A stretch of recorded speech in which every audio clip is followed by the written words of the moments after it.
फवाद साहब, एक अपॉर्चुनिटी है हुकूमत के पास के ऑपोजिशन के साथ बैठकर दीगर मामलात पर बात करें, चाहे वो इलेक्टोरल रिफॉर्म्स हो, नैब कानून में तरमीम हो, इन इशूज़ पे बात करने का एक मौका है। शहबाज शरीफ साहब तो पहले ही पेशकश कर चुके हैं, वो कह रहे हैं अपने भाई को भी मनाऊंगा कि मुज़ाकरात के जरिए, ग्रैंड नेशनल डायलॉग के जरिए चीज़ों को हल करने की कोशिश करें। और कल पीडीएम के इजलास में भी हमने देखा है जो एक इनकलाबी एजेंडा था कि लॉन्ग मार्च करेंगे, इस्तीफे दे देंगे, वोट ऑफ नो कॉन्फिडेंस लाएंगे, अब पीडीएम इसकी बात नहीं कर रही। वो कह रहे हैं कि हुकूमत आकर अफगानिस्तान के इशूज़ पे हमें ब्रीफिंग दे।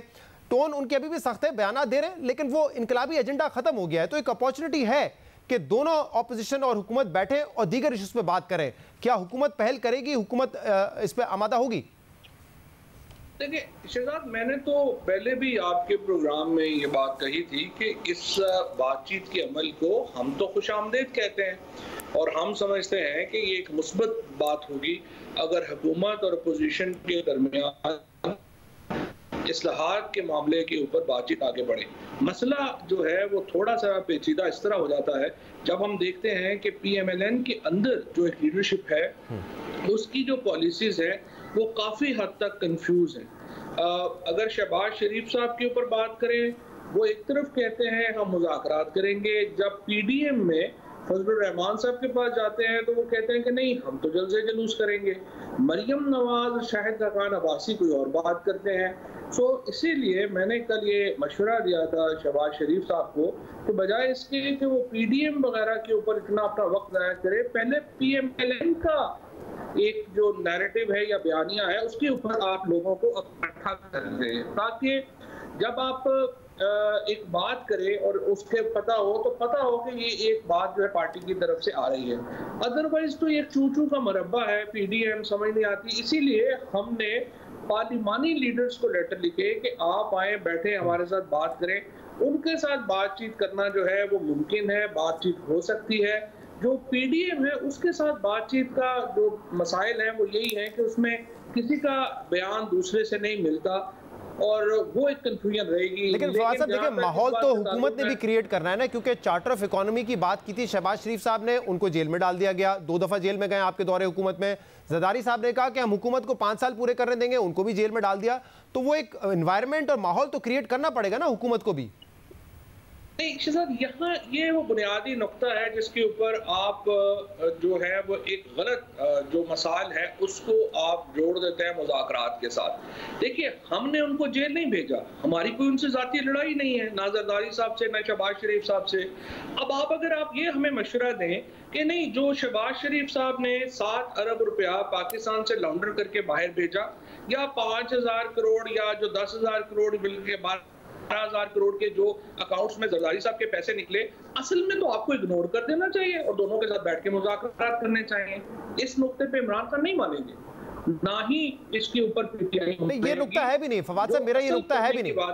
आप बिल्कुल केसेस चलाएं, केसेस को मंतकी अंजाम तक पहुंचाएं, लेकिन जब कोर्ट्स ये कहें कि देखें नैब को सियासी इंजीनियरिंग के तौर पे इस्तेमाल किया जा रहा है, जब सिंध हाई कोर्ट इस तरह के सवाल करे कि क्या हुकूमती लोगों को भी उसी तरह जेल में डाला जा रहा है जैसे ऑपोजिशन को जेल में डाला जा रहा है, और उस पर नैब कन्विंसिंग जवाब ना दे सके, तो फिर सवाल ये पैदा होता है कि ठीक है आप केसेस चलाएं, लेकिन एक बड़ी तादाद है जो कि जेल जा चुकी है, नून लीग के लीडर्स की बाहर भी आ चुकी है, उन पर कुछ साबित नहीं हुआ अब तक, सिर्फ जेल टाइम उन्होंने पूरा किया, बाकी कुछ साबित नहीं हुआ है उन पर।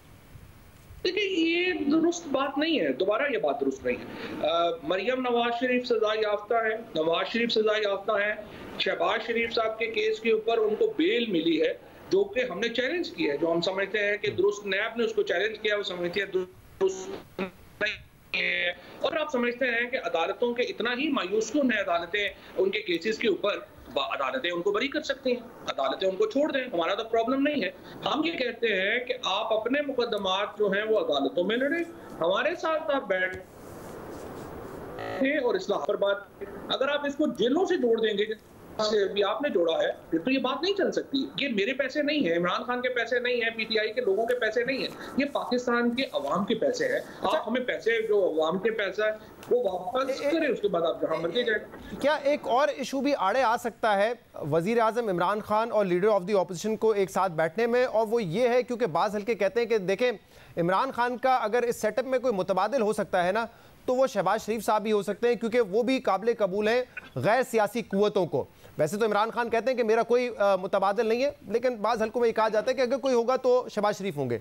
तो क्या ये फेयर है? इमरान खान को ये थ्रेट महसूस करते हैं कि अगर ज़्यादा स्पेस दी शहबाज शरीफ साहब को तो वो भी मेरे एक राइवल के तौर पर, एक मुतबादिल के तौर पर सामने आ सकते हैं? देखिए, ये बिल्कुल ही मैं समझता हूँ वो लोग तज्जिया करते हैं जिनको पाकिस्तान के जमहूरी निज़ाम पर बिल्कुल ही कोई एतबार नहीं है, और वो समझते हैं कि अवाम तो जो है उनकी कोई हैसियत ही नहीं है पाकिस्तान के निज़ाम में, और सारे फैसले तो जो है वो 4 ड्राइंग रूमों में बैठ के हो जाते हैं। हकीकत ये है, ऐसा नहीं है। आपको एस्टैब्लिशमेंट का मुतबादल बनने की जरूरत नहीं है, आपको पाकिस्तान के अवाम का मुतबादल बनने की जरूरत है। और शहबाज शरीफ साहब को और इमरान खान का पाकिस्तान के अवाम में कोई मुकाबला ही नहीं है। शहबाज शरीफ का बड़ी माजरत के साथ मैं शायद ये लफ्ज ना इस्तेमाल करूं, लेकिन वो इमरान खान के मुकाबले में एक सियासी बोने हैं। आप कैसे उनको जो है वो मुकाबला उनका कर सकते हैं? इमरान खान इस वक्त पाकिस्तान में वाहिद लीडर है जो 1300 में से 900 या 1000 सीट के ऊपर अगर कोई पार्टी इलेक्शन लड़ सकती है तो वो पीटीआई है, पीएमएलएन हो, पीपल्स पार्टी। लेकिन ये तजिया तो फवाद साहब आप लोग भी करते रहे ना कि जो लबो लहजा एस्टैब्लिशमेंट के खिलाफ है नून लीग का, उससे उनको बड़ी मार पड़ेगी इलेक्शन में, पंजाब में उनको काबूल नहीं किया जाएगा। तो ये तजिया तो आप लोग भी पेश करते रहे ना। आपको पता है कि where do you have to stand, you have to be on the right side of the establishment. No, that is totally, ये टोटली डिफरेंट बात है। हम ये समझते हैं कि जब आप फौज के ऊपर बतौर इदारा तनकीद करेंगे आपको सियासी नुकसान होगा। क्यों? क्योंकि फौज बहुत पॉपुलर है पाकिस्तान पूरे में। पाकिस्तान के लोग फौज से इश्क करते हैं, मोहब्बत करते हैं, और अगर आप फौज के खिलाफ एक पूरा नैरेटिव बनाएंगे, बयानिया बनाएंगे जो पीएमएलएन ने बनाया, तो आपको सियासी नुकसान होगा। ये हमारी सियासी एक सोच है, इसमें कोई प्रॉब्लम। अच्छा फवाद साहब, आज एक बड़ा इंटरेस्टिंग बयान दिया है वजीर आजम ने। वजीर आजम ने कहा है कि 2 साल जो मुल्क के हालात रहे, बड़े मुश्किल हालात रहे, जाती तौर पे भी मुल्क के भी बड़े मुश्किल हालात थे। हमारी हुकूमत गिर जानी थी, लेकिन ये ऑपोजिशन कमजोर है, जाती मफादात के लिए सड़कों पर निकली, इसलिए हमारी हुकूमत नहीं गिरी। तो जो 1-2 साल से आप लोग बड़ी तारीफ करते थे कि हमने बड़े ज़बरदस्त इकदाम किए हैं, कभी 100 डे प्लान, कभी 1 ईयर प्लान, लेकिन मीडिया बैठ के तनकीद करता था कि देखिए ये खामियां हैं।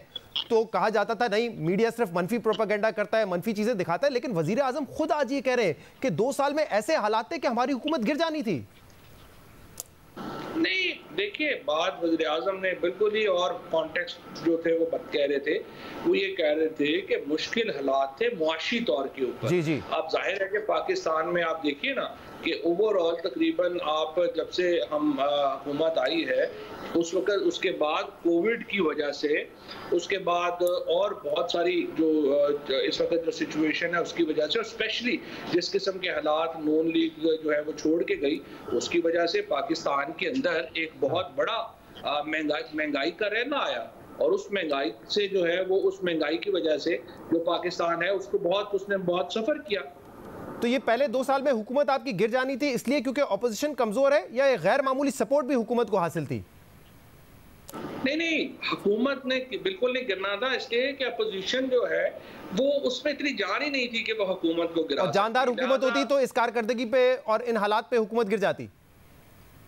नहीं, हुकूमत ने गिरने का मतलब इमरान खान का ये था कि मुश्किलात इतनी ज्यादा थी कि अगर हमारे जैसी गवर्नमेंट ना होती, जो टोटली पॉपुलर गवर्नमेंट थी, तो जाहिर है हुकूमत गिर जाती। अगर हमारी जगह नवाज शरीफ होते या कोई और होते, ये 2 साल सर्वाइव नहीं कर सकते थे, क्योंकि बहुत अनपॉपुलर डिसीजंस ये जो पॉपुलर वाली बात है ये खान साहब ने नहीं की, लेकिन आपने इसमें इजाफा कर दिया इसमें। ठीक है, नहीं, मैं कॉन्टेक्स्ट में बैठा हुआ था तो मैं आपको कॉन्टेक्स्ट बता रहा हूं।